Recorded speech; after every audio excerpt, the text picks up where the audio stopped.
조던 피터슨이라는 카나다의 임상 심리학자이고 또 크리스찬 사상가가 있습니다. 이분은 성경 해석을 아주 논리적이지만 자유롭게, 근데 사상적으로는 아주 보수적인, 그래서 보수적인 젊은 분들이 참 좋아하는 그런 분입니다. 아주 책임, 그다음에 삶의 의미 이런 것들을 강조하시는 분입니다. 마태복음 4장에 나오는 예수님의 이 세 가지 유혹을 아주 현대적으로 그리고 조금은 특별한 그런 관점으로 설명을 합니다. 마태복음 4장에는 예수님께서 성령에 이끌려 마귀에게 시험을 받으러 광야로 가십니다. 40일 동안 금식한 후에 줄이시지요. 그러니까 사단이 와서 이 돌을 가지고 떡을 만들어 보라 그렇게 유혹을 합니다. 그러니까 예수님께서 사람이 떡으로만 살 것이 아니라 하나님의 입으로부터 나오는 모든 말씀으로 산다 이렇게 말씀하시면서 그 유혹을 물리칩니다. 이 유혹은 도대체 무슨 유혹인가? 예수님은 하나님이시기 때문에 충분히 돌을 가지고 떡을 만드실 수 있는 분입니다. 근데 돌로 떡을 만들면 무엇을 얻고 무엇을 잃게 되는가? 돌을 가지고 떡을 만들면 당장에 배고픔은 사라집니다. 그러나 영원한 굶주림을 해결하기 위해서 오신 하나님의 뜻은 상실됩니다. 배고픔이라는 일시적인 것은 해결이 되지만 근본적인 해결은 안 되고 안타까운 그리고 비참한 배부름입니다. 하나님의 말씀으로 산다. 말씀을 따라서 힘들고 어려워도 성실하게 돌을 돌로, 빵을 빵으로 여기며 돌을 빵으로 만드는 것이 아니라 빵을 얻기 위해서 말씀에 근거한 성실한 정직한 그런 삶들을 말씀대로 살면 영원히 배부르게 된다. 그것은 나만이 아니라 너도 우리 모두가 함께 배부를 수 있는 길이다. 두 번째 유혹이 무엇입니까? 예수님께서 이 마귀가 예수님을 거룩한 성으로 데리고 가가지고 네가 만약에 하나님의 아들이면 네가 이 높은 데서 떨어지면 천사가 너를 보호해 줄 것이니까 뛰어내려봐라 그렇게 얘기합니다. 예수님께서 주 너의 하나님을 시험하지 말라. 하나님은 아무 때나 나타나셔가지고 내 필요를 내 자신을 과시하기 위한 그런 존재가 나를 그렇게 증명해 주기 위한 분으로 하나님은 아닙니다. 도깨비 방망이처럼 이렇게 저렇게 내 필요에 따라서 움직이는 그런 분이 아니라는 것이죠. 예수님은 그럴 필요도 없습니다. 또 하나님의 능력을 이용해서 자신의 우월성, 절대성을 과시할 그런 필요도 없는 것이죠. 이런 유혹들을 우리가 받죠. 뭔가 특별한 것으로 나를 과시하고 싶은. 근데 우리는 그럴 필요가 없다. 우리는 충분히 하나님의 사랑받는 자녀들이다. 세 번째 유혹은 마귀가 그를 높은 데 데리고 가서 그리고 천하만국의 모든 영광을 다 보여줍니다. 그러면서 내가 엎드려서 경배하면 이 모든 것을 내게 주겠다. 예수님께서 사탄아 물러가라. 주 너의 하나님께 경배하고 다만 그를 섬겨라. 그렇게 합니다. 마귀는 우리에게 내가 쉽게 원하는 것들을 얻을 길이 있다 유혹합니다. 여러분, 예수님의 길은 쉽지 않습니다. 고통의 길이고 고난의 길이고 십자가의 길이고 죽음의 길입니다. 그런데 사단은 늘 유혹하죠. 내가 너한테 제시하는 지금 이것만 하면 나한테 절하고 나를 섬기면 그 모든 것들 없이 그냥 네가 얻을 수 있다. 사단아 물러가라. 그럼 즉시 만족, 편하게 얻으면 된다는 편의주의, 적은 노력으로 뭐든지 많이 거두는 것이 좋은 것이다 라는 경제 논리, 이런 것들에, 이런 유혹에 우리는 감각적인 그런 즐거움을 얻기 위해서 쉽게 넘어갑니다. 그런데 이런 유혹에 넘어가면 어떻게 됩니까? 당장 그런 즐거움과 뭔가 편리한 것들을 얻게 되는 것 같지만 그것을 얻기 위해서 서로 속이고 거짓말하고 도둑질하고 서로 싸우면서 서로 해합니다. 결국 이런 유혹에 넘어가면 경쟁과 다툼 속에서 속이며 속고하면서 염려와 두려움과 결국은 절망감 속에 살게 됩니다. 사단의 유혹입니다. 사단이 우리에게 유혹하는 이런 것들이 결코 우리에게 우리의 삶을 풍요롭게 하지 않습니다. 넉넉하게 하지 않습니다. 결국은 패망으로 끝을 맺습니다. 그래서 조던 피터슨이라는 분은 극단적으로 지금 우리가 사는 이 시대를 지옥과 같은 시대다. 왜? 죽음과 패망으로, 두려움과 걱정과 불안으로 사는 이 세상, 이렇게 서로가 경쟁하며 더 가지려고, 편리하게 살려고, 더 쾌락을 주기려는 이 시대, 결국 우리 모두는 지옥 같은 삶을 산다. 어떻게 해야 되느냐? 참다운 의미 있는 삶을 살라. 당장 힘들 것 같지만 성실하게 최선을 다하고 즉시 만족, 즉시 쾌락, 편의주의에 빠져 살지 말고 무엇이 진정 가치 있는 삶인가, 의미 있는 삶인가, 그것을 찾아가 보라. 그래야 혼돈과 패망과 두려움과 지옥의 길에서 벗어날 수 있다. 바울은 로마서를 정리하고 있습니다. 오늘 우리가 읽은 본문은 로마서 16장의 긴 이야기를 마무리하는 말씀입니다. 16장 25절에 이렇게 시작합니다. 하나님께서는 내가 전한 복음 곧 예수 그리스도에 관한 선포로 여러분을 능히 튼튼히 세워주십니다. 우리가 읽은 성경은 그것이 뒤에가 있지만 원래 오늘 보면 앞에 있죠. 복음이, 여러분에게 전한 그 복음이 여러분을 능히 튼튼하게 세워주실 것이다, 그렇게 선언하고 있습니다. 예수 그리스도의 복음이 우리의 삶을 튼튼하게, 풍성하게, 넉넉하게 세워준다. 어떻게 우리가 이 패망과 혼돈과 죽음과 지옥의 길에서 벗어나서 건강하고 튼튼하고 행복한 삶을 살 수 있을까? 예수 그리스도의 복음, 이 길은 어떤 길인가? 오랜 시간 호스피스를 했던 간호사 브루니 웨어라는 분이 쓴 책 중에 죽을 때 후회하는 5가지라는 책이 있습니다. 그 중에 첫 번째 중에 하나가 뭐냐면, 남자들이 후회하는 제일 큰 후회하는 첫 번째는 뭐냐면, 너무 열심히 일한다고 돈을 번다고 가족과 사랑하는 사람들과 함께하지 못한 것이다. 용서하지 못하고 사랑하지 못한 것이다. 친구들과 더 친하게 지내지 못한 것이다. 그렇게 후회합니다. 일본의 호스피스 전문가였던 오츠 스위치가 쓴 1000명의 죽음을 경험하고 난 다음에 쓴 책이 죽을 때 후회하는 25가지입니다. 첫 번째가 무엇이냐? 사랑하는 사람에게 고맙다고 말하지 못한 것이다. 워런 버핏이라는, 여러분들 잘 아는 지금 세계적인 부자면서 투자가가 있습니다. 그분이 이런 말을 했습니다. 가장 중요한 것은 자신을 사랑하는 사람들을 얻는 것입니다. 돈이 많아도 사랑받지 못한다면 당신은 실패한 것입니다. 사랑하는 사람이 얼마나 있느냐? 당신이 사랑하고 당신이 사랑받는 그 존재가 얼마나 있느냐? 그것이 진정한 삶의 성공이다. 동양이나 서양이나 돈이 많거나 적거나 한결같이 행복한, 진정 우리 삶 속에 풍성한 삶이 무엇이냐? 서로 사랑하는 것이다. 돈이 많아야 행복하다. 죽을 때 돈이 없어서 후회가 된다. 그렇지 않다는 것입니다. 집이 큰 집에 못 산 게 후회된다. 차가 좋은 차를 못 타봐서 좋은 음식을 먹어보지 못해서 후회된다. 그렇지 않다는 것입니다.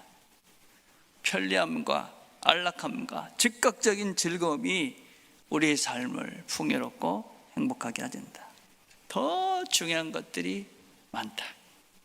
근데 세상에 또 사단은 끊임없이 유혹합니다. 이런 즐거움이 있어야 된다.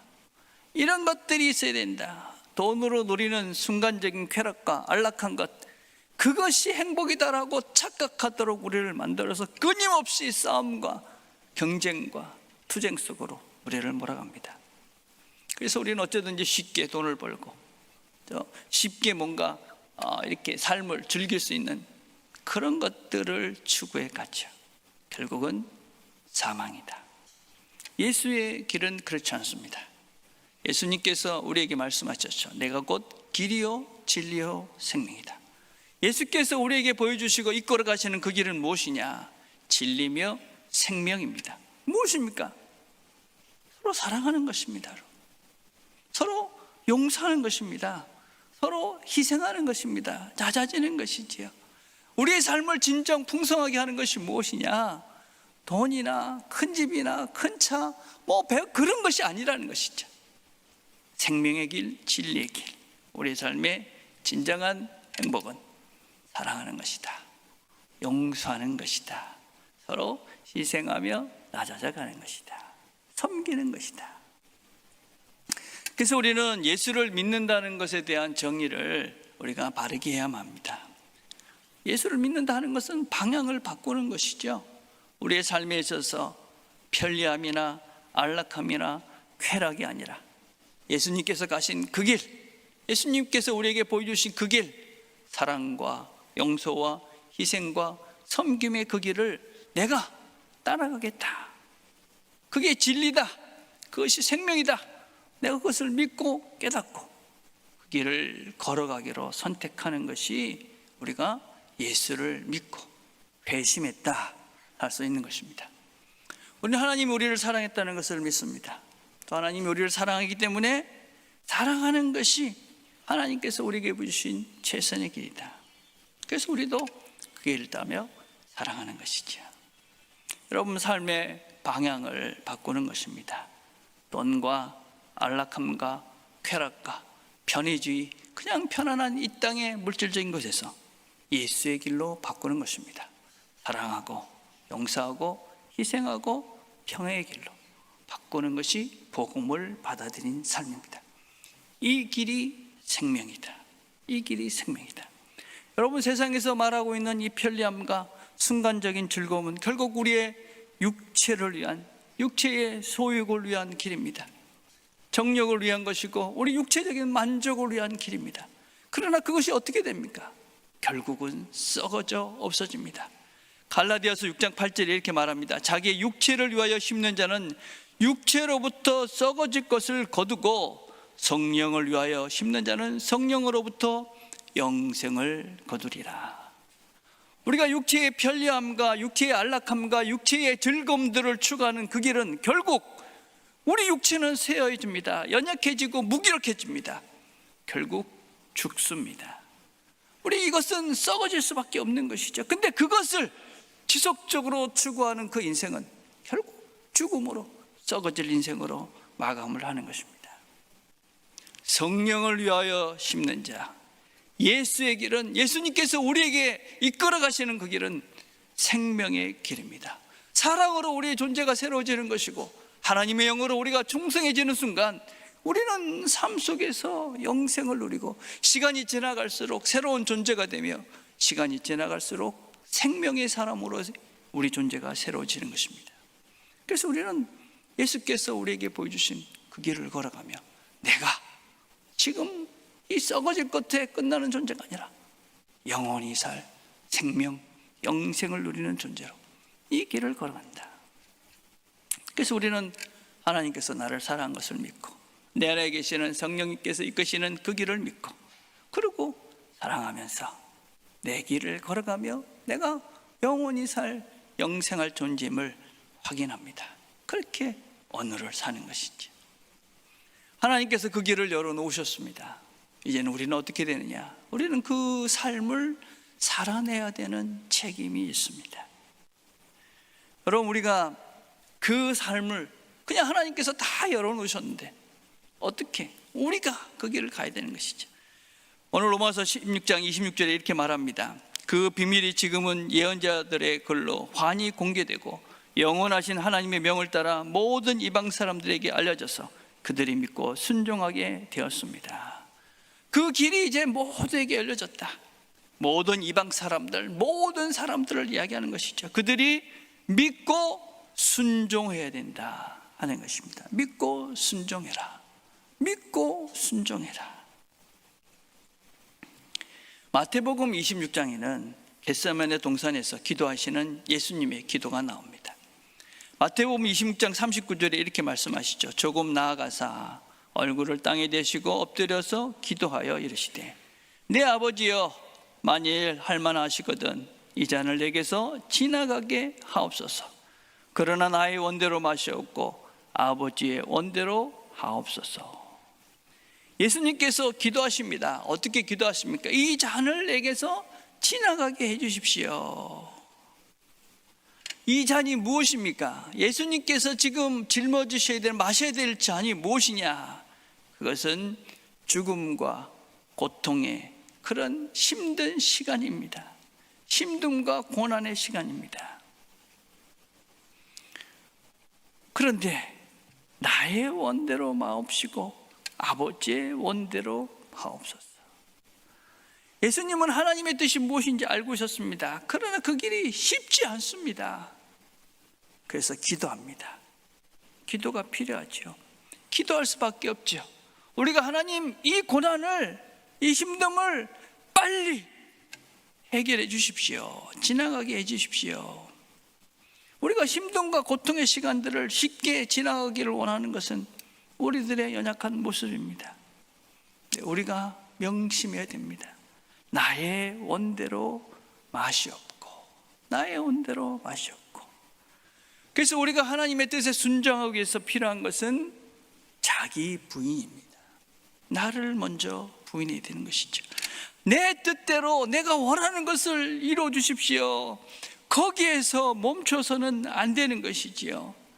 내 자신을 먼저 비우고 내가 하나님 말씀에 순종하기가 어렵습니다. 지나가게 하십시오. 그러나 나의 원대로 맛이 없고 힘듭니다. 그러나 우리는 하나님의 더 큰 계획이 있음을 믿습니다. 하나님이 나를 사랑하시고 하나님께서 더 좋은 길을 열어놓으셨음을 내가 믿기에 나의 뜻대로 마시고 하나님의 뜻대로 해 주십시오. 내가 아버지께서, 하나님께서 이끄시는 대로 순종하고 이 길을 가겠습니다. 리차드 로우라는 분은 이렇게 얘기했습니다. 순종을 자아중심적 욕구와 의지에서 벗어나 더 큰 실제인 하나님의 안으로 들어가는 여정이다. 우리가 우리의 욕구와 우리의 갈증과 내가 원하는 그것으로만 우리의 인생을 살아가서는 하나님의 그 큰 실제 안으로, 그 크신 하나님을 알 수도 없고 경험할 수도 없다 하는 것입니다. 기꺼이 나를 포기하고 아버지의 뜻대로 내가 순종하며 그 길을 걸어갈 때 아버지의 뜻대로 되시기를 원합니다 라고 하나님의 뜻을 받아들이는 그 순간 우리는 하나님의 더 큰 실체, 그 하나님을 경험하게 된다.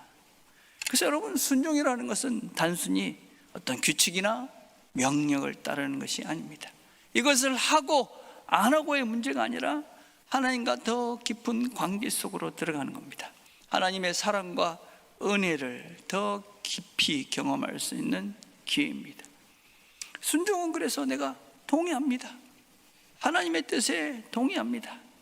내 뜻이 아니라 내 삶을 하나님의 손에 맡깁니다.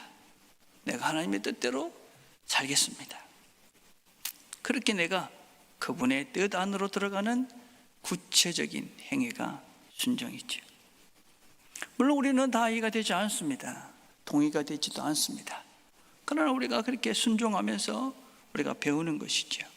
하나님의 세상, 하나님께서 나를 사랑하시고 더 좋은 것들을 예비해 놓으셨구나. 그래서 더 큰 세상 속에 머무르며 내가 하나님을 경험하는 것이지. 예수님은 기꺼이 하나님의 뜻에 순종하여 십자가를 집니다. 여러분, 십자가를 지는 그 과정은 만만치가 않습니다. 사람들의 조롱과 비난을 받고 사람들로 하여금 매를 맞고 피를 흘리고 비참한 시간들을 보냅니다. 무엇보다도 부끄러운 그 십자가를 지고 고통의 시간들을 보냅니다. 그런데 거기서 기적이 일어납니다. 죽었던 예수가 다시 살아나는 부활이 시작이 되고 새로운 세계가 열립니다. 죽음과 어둠의 세상이 물러가고 이제는 생명과 빛의 세상이 시작이 됩니다. 우리가 세상의 어떤 유혹들 속에서, 어떤 문제들 속에서 방황하고, 그래서 그 속에 방황하고 있지만 우리가 하나님의 뜻을 믿고 순종하는 순간, 그 순간이 고통스러운 것 같지만 결국은 우리에게 새로운 생명, 새로운 빛의 세상이 열립니다. 우리는 다 우리의 십자가를 지고 예수를 따라갑니다. 갈라디아서 2장 20절 이렇게 말합니다. 내가 그리스도와 함께 십자가에 못 박혔나니 그런즉 이제는 내가 사는 것이 아니요 오직 내 안에 그리스도께서 사시는 것이라. 우리 자신들이 십자가에 못 박는다. 내 뜻을 하나님 뜻에 맡깁니다. 내가 하나님의 뜻대로 되기를 원합니다. 십자가의 나를 못 박는 것입니다. 그 순간 우리는 내 안에 그리스도가 살게 됩니다. 순종하는 것입니다. 내가 죽는 것이고 십자가가 내 삶이 되는 것입니다. 그런데 그 십자가는 어떤 것입니까? 십자가의 도가 멸망하는 자들에게는 미련한 것이요 구원을 받는 우리에게는 하나님의 능력이라. 십자가를 지고 사는 삶은 세상과 사는 방식이 다릅니다. 세상 사람들 보기에 미련해 보입니다. 바보같이 보입니다. 그래서 우리는 기꺼이 거룩한 바보가 됩니다. 사람들 보기에 왜 그렇게 어리석게 용서하고 낮아지며 손해보며 살며 우리를 조롱할 수도 있습니다. 그러나 내가 예수를 따르기에 기꺼이 십자가를 지고 그리고 그 말씀에 순종하여 내 뜻이 아니라 아버지의 뜻대로 되기를 원합니다. 나를 십자가에 못 박습니다. 못 박는 순간들은 그렇게 쉬운 시간들이 아닐 것입니다. 못에 박혀있는 시간들은 아프고 고통스러울 것입니다. 그러나 그것이 끝이 아니다. 그것에서 하나님의 능력이 나타나고 새로운 생명과 하나님의 능력들을 보게 되고 우리는 하나님의 세계를 이 땅에서 누리며 하나님께서 원하시는 사람으로 내가 새로워집니다. 그리고 우리는 천천히 조금씩 이 육체를 벗어나서 하나님의 나라로 내가 영원히 살 존재임들을 조금씩 한 걸음씩 확인하며 우리가 마지막 이 땅에 숨을 거두는 순간들을 기대하면서 소망하면서 그 길을 가는 것입니다. 그것이 바로 믿어 순종하며 살아가는 그리고 우리가 누리는 하나님의 신비입니다. 바울은 16장 27절에 이렇게 마무리를 합니다. 오직 한 분이신 지혜로우신 하나님께 예수 그리스도로 말미암아 영광이 영원무궁하도록 있기를 빕니다. 오직 지혜로우신 하나님, 그 지혜는 바로 예수 그리스도를 통해서 우리에게 보여주신 하나님의 세상입니다. 하나님보다 더 지혜로운 사람은 없습니다. 하나님이 열어놓으신 길보다 더 좋은 길은 없습니다. 그래서 우리는 하나님께서 우리를 사랑하시기에 우리를 위해서 열어놓으신 그 길들을 믿음으로 순종하며 걸어갑니다. 그것이 예수를 믿는 것입니다. 지금 여기서 하나님께서 나에게 열어놓으신 그 길에 최선을 다하며 그 길을 걸어간다. 거기에 하나님의 선한 뜻이 있다. 그러면서 영광이 있기를 빌고 있습니다. 여러분, 하나님의 영광이라는 것을 우리가 착각하시면 안 됩니다. 하나님의 영광은 큰 성과를 이루는 것이 아닙니다. 예배당을 크게 짓는 것도 아니고 좋은 대학에 가고 부자가 되고 명예를 얻는다고 하나님의 영광이 드러나는 것이 아닙니다. 하나님의 영광은 우리가 그분처럼 작은 예수로 이 땅에서 용서하고 사랑하고 희생하고 나누고 낮아지고 예수의 방법대로 예수의 그 길을 조금씩이지만 천천히 그 길을 묵묵히 따라가는 그 길 가운데서 그 삶 속에서 하나님의 영광이 드러납니다.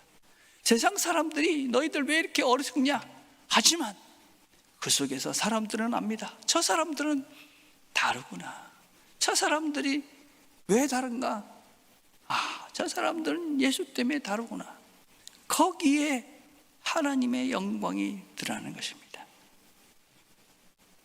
우리에게 주어진 이 한 주도 예수의 길을 따라가며 우리 삶 속에서 하나님의 영광이 드러나는 날들이 되기를 주님의 이름으로 축복을 드립니다. 기도하겠습니다.